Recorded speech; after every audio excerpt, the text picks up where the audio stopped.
Hello दोस्तों, good afternoon to you all. Hope you are all safe. Stay at home. कुछ दिन पहले मैंने एक बड़ा लंबा वीडियो जारी किया था कि whether we require multiple registrations in the states और नॉट.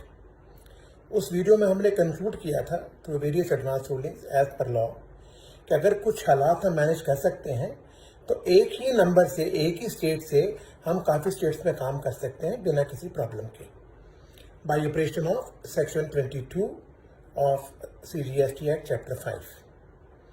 वो वीडियो इतना मशहूर हुआ, इतने लोगों ने सवाल पूछे कि I was very happy. At least these videos in the lockdown period are raising debates on issues that are controversial, where opinions differ, where interpretations differ. At least I'm very happy कि जो भी हम लोग वीडियो बना के भेज रहे हैं आपको, after thorough research, it is not off the cuff videos. तो उस पर काफ़ी डिबेट होती है.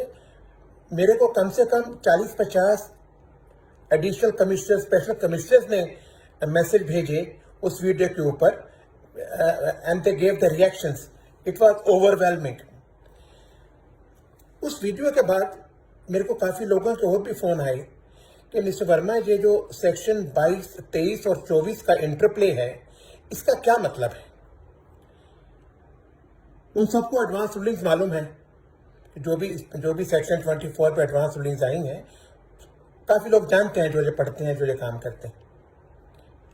लेकिन फिर भी लोग समझना चाहते हैं कि अगर सेक्शन 24 के जो 12-13 फैक्टर्स हैं, सर्कमस्टांसिस हैं, अगर वो हों तो क्या डीलर को नंबर लेना ही लेना है, कोई इसका वे आउट नहीं है. तो उसको समझने के लिए आज हम इस वीडियो में थोड़ी चर्चा करेंगे. ये भी थोड़ा लंबा होगा, आपको झेलना होगा. अगर हमें समझना है या आपने मुझे कोई रिएक्शन देना है तो मेरे को अपनी प्रोपोजिशन रखनी होगी. सबसे पहले हमें ये देखना है कि there is a independent chapter 5 of CGST act that deals with registration. Section 22 starts with very omnipotent words. Every supplier. The words are every supplier. That is, कोई भी सप्लाई आप करते हैं जो टैक्सेबल है, तो उस स्टेट में आपको रजिस्टर करना है जहां से आप टैक्सेबल सप्लाई करते हैं, चाहे वो गुड्स हो, सर्विसेज हो या दोनों हो. तो this is the main objective of chapter 5. जो मेन बिगिनिंग सेक्शन है, that uses the word every supplier. अब उसमें से उन्होंने एक एक्सेप्शन निकाली, सेक्शन 23. सेक्शन 23 नक्शल में बोलता है कि अगर कोई सप्लायर एक्सक्लूसिवली एग्जम्प्ट सप्लाई में डील करता है तो उसको नंबर लेने की जरूरत नहीं है. Remember, number is pan based. ये जो एग्जम्प्ट सप्लाई है, जिनमें टैक्स नहीं लगता, जो सेक्शन 11 और यहाँ जो सेक्शन 11 के नोटिफिकेशन से गवर्नमेंट उनको एग्जम्प्ट करती है.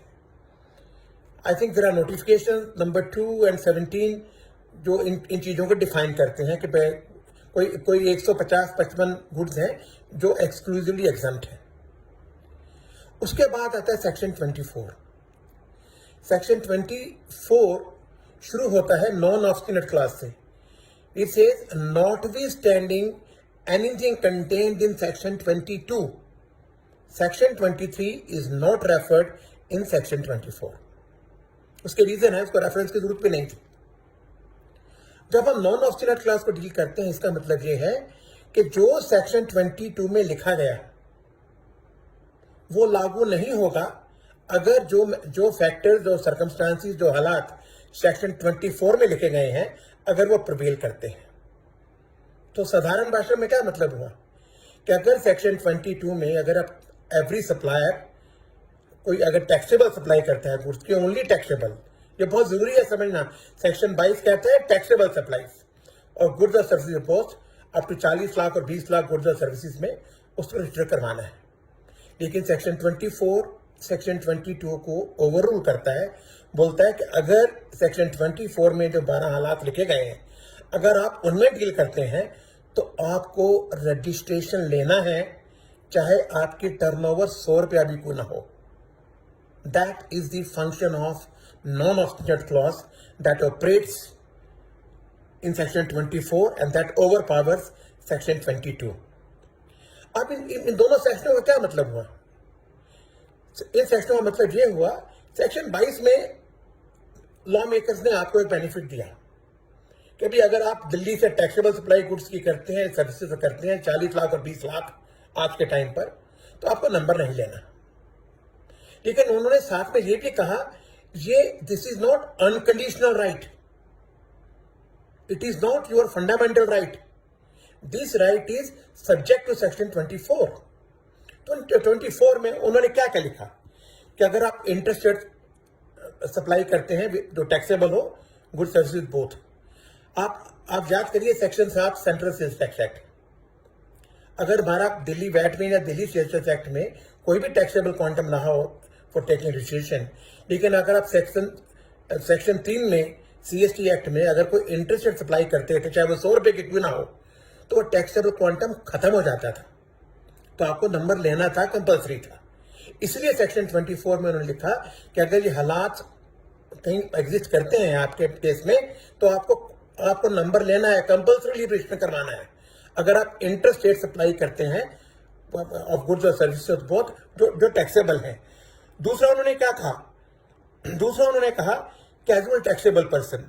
रिमेंबर कैजुअल टैक्सेबल पर्सन की डेफिनेशन सेक्शन 2 सबसेक्शन 20 में है। कौन है कैजुअल टैक्सेबल पर्सन?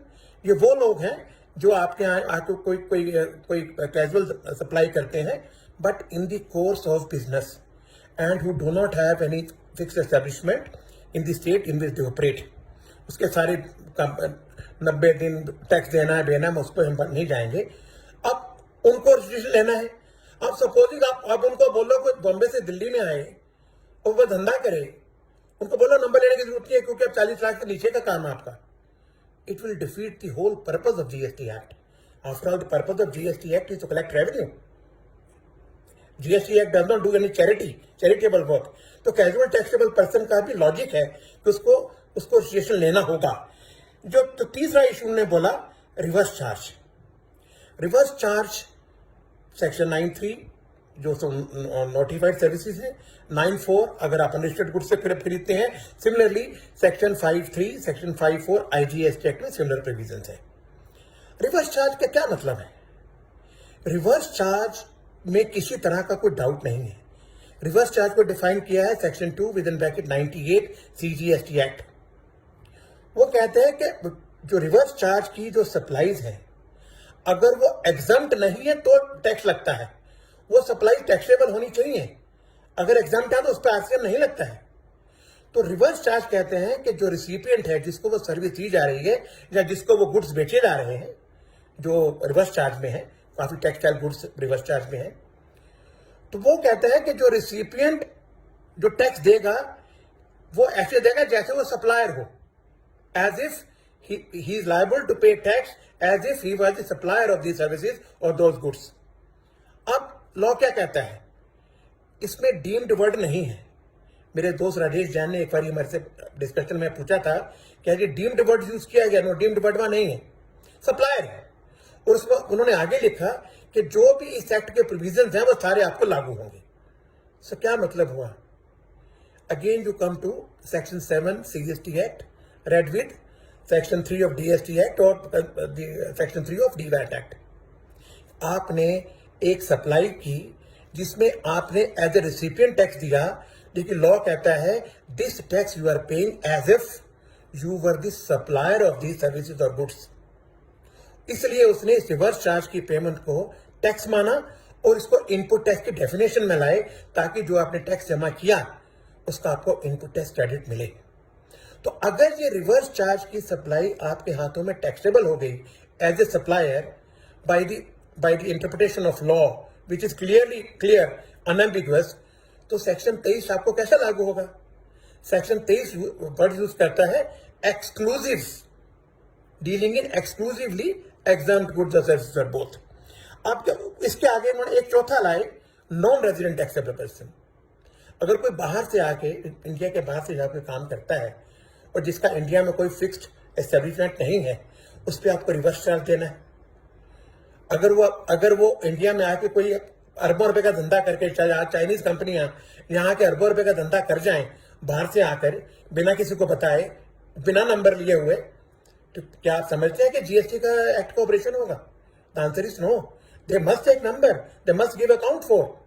इसलिए ऐसी जो नॉन रेजिडेंट्स हैं उनके लिए टैक्सेबल क्वांटम अवेलेबल नहीं है, सेक्शन 22 की लिमिट्स अवेलेबल नहीं है, and which in my view is absolutely legal and justified, it is unquestionable. ये कभी नहीं हो सकता कि थाईलैंड से लोग आए, मलेशिया से आए, अमेरिका से आए, जहां सर्विस दे करोड़ों रुपए की, जहां कोई ईपीसी का धंधा करे और वो टैक्स दे, बिना टैक्स पे चले जाए। इसी तरह इनकम टैक्स में भी विद होल्डिंग टैक्स है जो बहुत हाई रेट है। अगर आप किसी बाहर की पेमेंट करते हैं तो आपको विद होल्डिंग टैक्स लगाना है। क्यों लगाना है? टैक्स तो आप ऐसे भी दे रहे हो ना, पर विद होल्डिंग टैक्स की पेमेंट है कि वो बिना टैक्स के बंदा नहीं जाना चाहिए। उसने जो सर्विसेज हमारे को इंडिया में दी है उसको उसको टैक्स देना है। इसके बाद if you are required to deduct TDS, तो सेक्शन 51 के भी नोटिफिकेशंस अदर देन गवर्नमेंट के लिए नहीं है, लेकिन अगर आप टीडीएस काटते हैं तो आपको टैक्स देना है। उसका क्या ऑब्जेक्टिव है कि अगर आप टीडीएस काटते हैं तो आपको पेमेंट मिली है। पेमेंट किस लिए मिली है? कि आपने गुड्स एंड सर्विस सप्लाई की है, तो किया है तो आपको उसका हिसाब देना है। ये तो नहीं कह सकते हम उसका हिसाब नहीं देंगे। तो ये भी जो प्रोविजन है बिल्कुल जस्टिफाइड है। उसके बाद है एजेंट। अब एजेंट अगर वो किसी भी कैपेसिटी में काम करे, किसी भी तरह से नाम हो, डेलकड एजेंट हो, बेनेवलेंट एजेंट हो, कोई भी कितना एजेंट नाम हो, if he is doing supply in the course of business for and on behalf और प्रिंसिपल, उसको नंबर लेना है। अब वो एजेंट भी कह सकता है मैं तो अपना कोई काम नहीं करता, मैं तो मिस्टर वर्मा का एजेंट हूं, मुझे माल भेजते हैं, उनका भेजता हूं, तो मैं किस बात का नंबर लूं? तो एजेंट साहब आपको नंबर लेना पड़ेगा for the simple reason supply आप कर रहे हैं। Section 22 use the word every supplier. The every word includes all kind of suppliers. अगर खाली टैक्सेबल पर्सन को करना होता है रिस्ट्रिक्ट, तो section 22 every supplier word use नहीं करता। तो जो वर्ड्स लेजिस्लेचर यूज करता है उसका पर्पस है, उसका मतलब है। इसलिए ये कहना कि ये चीजें हमें लागू नहीं होती, no. Section 22 starts with every supplier. So the word every, it cannot mean only taxable person or a registered person. Every means every. उसके बाद आपका ई कॉमर्स का है, तब जानते हैं हम। तो उसके बाद उसका सेक्शन 95 में गवर्नमेंट ने नोटिफिकेशन किया, उनको पावर है। उसके बाद इनपुट टैक्स सर्विस डिस्ट्रीब्यूटर है। अब ये भी कंसेप्ट है जो हमारे कंट्री में अभी इतनी नहीं लागू हुई, यूरोप में बहुत ज्यादा है। वो कहते हैं इनपुट टैक्स सर्विस डिस्ट्रीब्यूटर जो नंबर लेता है, मुझे सप्लायर ऑफ गुड्स और सर्विसेज दोनों हो सकता है, वो सिर्फ उन इनवाइसेस का जो वो सर्विसेज की आती हैं वो अपना उसको इनपुट टैक्स जो टैक्स डिस्ट्रीब्यूट करता है, चाहे वो सेंट्रल हो, लोकल हो, आईजीएसटी हो, उसको नंबर लेना है। सिंपल रीजन कि वो इनपुट टैक्स ले रहा है और आगे बांट रहा है, उसको टैक्स इनवाइस उसके पास पहुंच रहे हैं, वो टैक्स इनवाइस किसी भी रैशनल बेसिस पे एज गिवन इन लॉ वो उसको डिस्ट्रीब्यूट करता है अपनी ब्रांचेस को, डिस्टिंक्ट पर्सन को, उनको वो डिस्ट्रीब्यूट करता है। तो उसको नंबर क्यों नहीं लेना चाहिए? उसके लिए 50 लाख का 40 लाख का इंतजार करना चाहिए? The answer is no. उसका भी इंतजार करने की हमें जरूरत नहीं है। सिमिलरली जो बाहर के लोग डाटा सप्लाई करते हैं to person other than registered person, मैं सुशील वर्मा, मैं रजिस्टर्ड नहीं हूं जीएसटी में। अगर मैं कोई गाने डाउनलोड करता हूं, फिल्में डाउनलोड करता हूं, कोई नाटक डाउनलोड करता हूं, दुनिया भर की आज बच्चे डाउनलोड डाटा करते हैं, अगर मैं उसके पैसे देता हूं तो उनको नंबर क्यों नहीं लेना चाहिए? वो पैसे ले रहे हैं ना हमारे कंट्री में, they must pay tax. The counter argument could be कि टैक्स तो हमें लगेगा, तो लगना भी चाहिए, क्योंकि आप एक चीज खरीद रहे हैं, चाहे वो ऑनलाइन के ऊपर आपको आपके पास आ रही है, तो आपको उसको उस पर टैक्स देना है। इसके बाद भी गवर्नमेंट को फर्दर पावर है। सेक्शन 24 में एक और नोटिफिकेशन इशू कर सकती है, अगर वो चाहे तो आपका जो रजिस्ट्रेशन है मैंडेटरी कर दें। तो ये सेक्शन 24 के ये 9, 10, 11 खास रीजंस हैं जहां registration is compulsory notwithstanding. So now let us come to section 23। Section 23 कहता है, सेक्शन 23 में ये नहीं लिखा कि notwithstanding anything contained in section 22। Section 23 कहता है कि if a supplier deals in exclusively exempt supply of goods और services both he need not take registration. वहां भी 22(3) में गवर्नमेंट को पावर है कि वो ऐसी एग्जम्प्ट सप्लाई को नोटिफाई कर सके। If I remember correctly, notification 2/17 था, जिसमें कोई 150 के आसपास फुली एग्जम्प्ट सप्लाई दी गई थी। वो आज भी है, मुझे उसका इसमें रेफर करने की जरूरत नहीं है, आप देख सकते हैं। अब section 23 operates in a very restricted manner. It is not a stand alone section at all. जो कुछ मेरे दोस्त बोलते हैं, मैं भी बहस करता था पहले इसमें, लेकिन अब जब मैंने इस पर पूरी रिसर्च की, जो भी इसमें जजमेंट्स एडवांस रूलिंग्स आई उनको ध्यान से पढ़ा, तो आई एम कन्विंस्ड कि 23 is not a stand alone section. It is culled out from section 22। ये हर एक्ट में था, ये वैट में भी था, सेल्स टैक्स में भी था, एक्साइज में भी था, कि जहां पर नंबर नहीं लेना। तो ये कहता है कि अगर आप एक्सक्लूसिवली एग्जम्प्ट सप्लाई में डील करते हैं तो आपको नंबर नहीं लेना। अब अगर सेक्शन 24 में आप आ गए, for example reverse charge mechanism, GTA services जो नोटिफाइड है, लॉयर्स सर्विसेज नोटिफाइड है कि इन पे रिवर्स चार्ज है, तो क्या कहता है कानून? कानून कहता है कि अगर आपने रिवर्स चार्ज की कोई सर्विस ली है तो आपको उस पर टैक्स देना है as if you were the supplier. As a supplier आपको टैक्स देना है, और जो एक्ट के सारे प्रोविजन है वहां पर लागू होते हैं। तो दोस्तों फिर आप क्या बने? Once you become a supplier and you are paying a tax, you are making a taxable supply.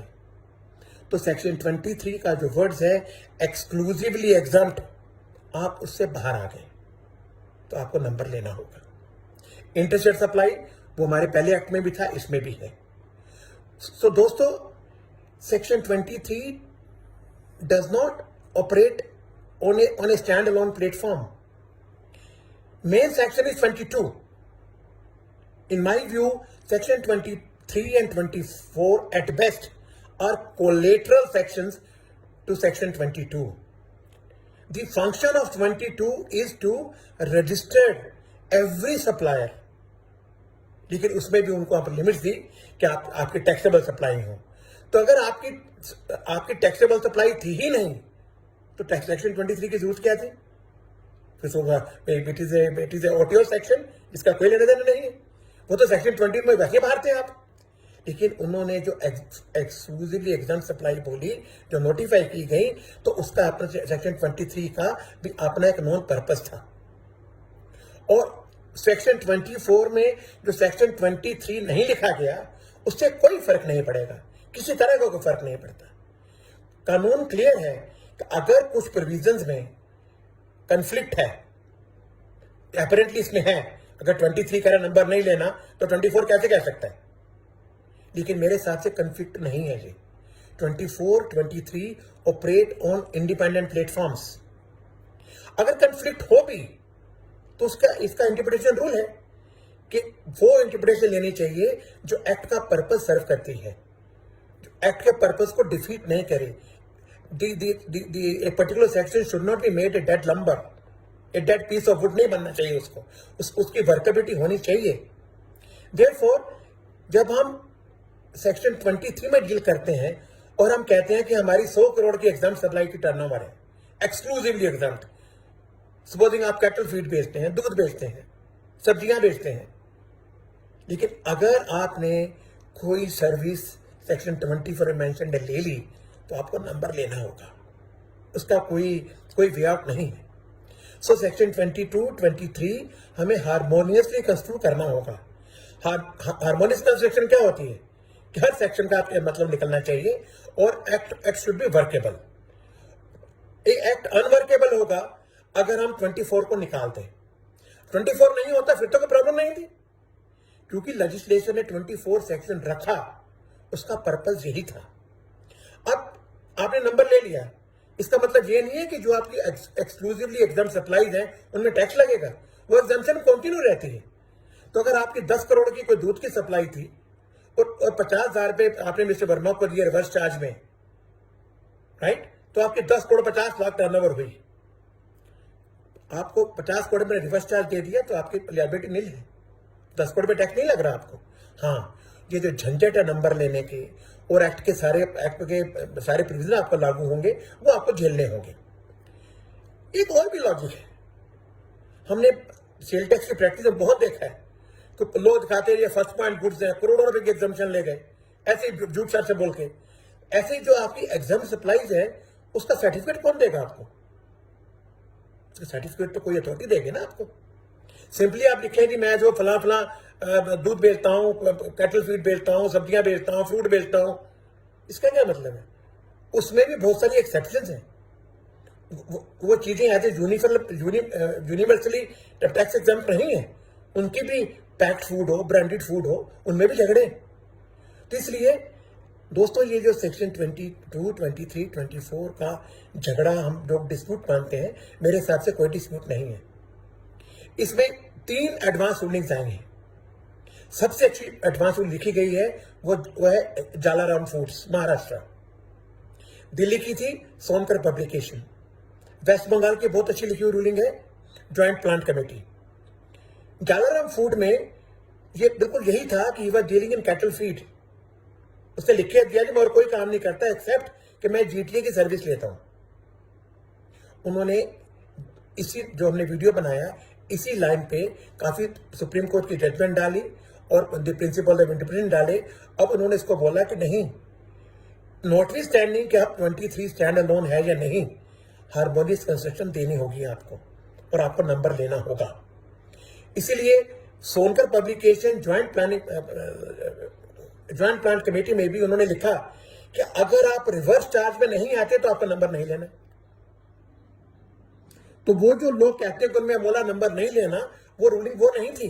उन्होंने ऑपरेटिंग पैरा में लिखा था कि अगर आप रिवर्स चार्ज में नहीं आते तो आपको नंबर नहीं लेना। सो दोस्तों, ये वीडियो बहुत अच्छा वीडियो है, हमें समझना चाहिए, डिबेट करनी चाहिए, हमें और रिसर्च करनी चाहिए। मेरे एक बड़े से दोस्त हैं विनीत भाटिया, उनके साथ मतलब बहुत ही काबिल वकील हैं हमारे एनसीआर के विनीत भाटिया जी। उन्होंने हाईकोर्ट में रिट डाली थी, लेकिन वो डीलर ने विड्रॉ कर ली। Somebody will test it in high court, लेकिन if you ask my view, there is no way out, absolutely no way out. आपको नंबर लेना चाहिए। अगर आप नंबर नहीं लेंगे, अगर आपके कोई सर्वे होता है तो कॉन्सिक्वेंसेज ज्यादा होंगे। तो ये कहना है कि मैं खाली दूध बेचता हूँ, सब्जियां बेचता हूँ, मैं वो 150 आइटमों में डील करता हूँ और मैं जीटीए में लेता हूँ, वकील। आप सपोजिंग एक डॉक्टर है, एक स्कूल है, एक चैरिटेबल इंस्टीट्यूट है, वो उनकी लेटर से सारी एक्टिविटी एग्जाम्प्ट है। वो कोई कंटीन नहीं चलाते, कोई खाना नहीं देते, कोई किताबें नहीं बेचते, वो सिर्फ धर्म की बातें करते हैं, एजुकेशन की बातें करते हैं। अगर वो लॉयर सर्विसेज लेते हैं तो उनको रिवर्स चार्ज काटना है, उनकी ड्यूटी है, क्योंकि रिवर्स चार्ज में टैक्सेबल क्वांटम नहीं है। 1 रुपये की पेमेंट करे तो आपको रिवर्स चार्ज काटना है। तो इसलिए दोस्तों, ये कहना कि ये एक्ट की इंटरप्रिटेशन गलत है, मेरे हिसाब से बिल्कुल ही ये आर्गूमेंट इज नॉन एग्जिस्टेंट।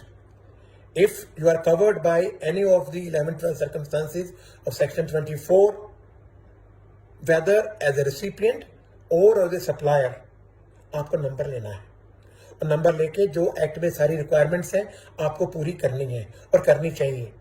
इसलिए जो भी हमारे क्लाइंट्स हैं जो सेक्शन 23 के प्रोडक्ट्स में डील करते हैं, तो अगर वो किसी सेक्शन 24 के किसी भी हालात में आते हैं, उनके पास कोई वे आउट नहीं है।